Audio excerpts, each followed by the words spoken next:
3 ബ്രെഡും 2 കോഴിമുട്ട ഉണ്ട്. നല്ല അടിപൊളി ഒരു സ്നാക്കാണ് നമ്മളിന്ന് ചെയ്യുന്നത്. ഞാനൊരു 2 ടേബിൾ സ്പൂൺ വെള്ളം ഈ 3 ബ്രെഡിലോട്ട് ഒഴിക്കുകയാണ്.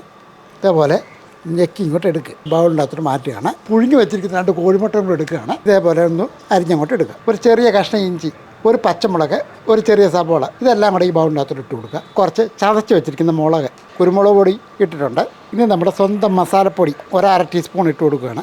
2 ടേബിൾ സ്പൂൺ അളവ് കോൺഫ്ലവറും ഇട്ട് കൊടുക്കുകയാണ്. കുറച്ച് മല്ലിയില അരിഞ്ഞ് വെച്ചിരിക്കുന്നു, കുറച്ച് കറിവേപ്പില, ഉപ്പ് പൊടിയും കൂടെ അങ്ങോട്ട് ഇട്ട് കൊടുക്കുക. ഇതേപോലെ നന്നായിട്ട് എല്ലാം ഒന്ന് ഉടച്ച് കയ്യിലൊരല്പം എണ്ണ അങ്ങോട്ട് കുറേശ്ശെ ഇങ്ങോട്ട് എടുക്കുക. ഒന്ന് നല്ലപോലെ ഉണ്ട പിടിക്കുക. ഒന്ന് റൗണ്ട് ആക്കിയതിന് ശേഷം ഒരു ഷേപ്പ് ആക്കിയെടുത്ത് ഇതേപോലെ അങ്ങോട്ട് വെക്കുക. ഇതേപോലെ തന്നെ ബാക്കിയോടെ ഒന്ന് പിടിച്ചെടുക്കട്ടെ. ഇനി ഇത് ഓരോന്നോരോന്ന് ഈ റസ്ക് പൊടിക്കകത്ത് പരട്ടിയെടുക്കുക. കുറച്ച് ഓയിൽ അങ്ങോട്ട് ഒഴിച്ചു കൊടുക്കുക.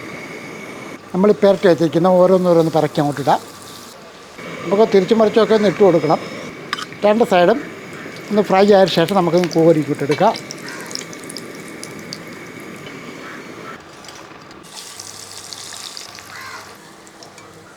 നമ്മൾ സാധാരണ ഒരു കട്ട്ലറ്റിൻ്റെ ആ രീതിയൊക്കെ ഇല്ലേ, ടൊമാറ്റോ സോസ് ഉണ്ട്, അതിനകത്തോട്ട് മുക്കി അങ്ങോട്ട് കഴിക്കാം. ഇതേപോലെ എനിക്കിഷ്ടപ്പെട്ടു. തീർച്ചയായിട്ടും നിങ്ങൾക്കും ഇഷ്ടപ്പെടും. കാര്യം എന്താണെന്ന് വെച്ചാൽ നല്ല രുചിയാണ് സാധനത്തിന്.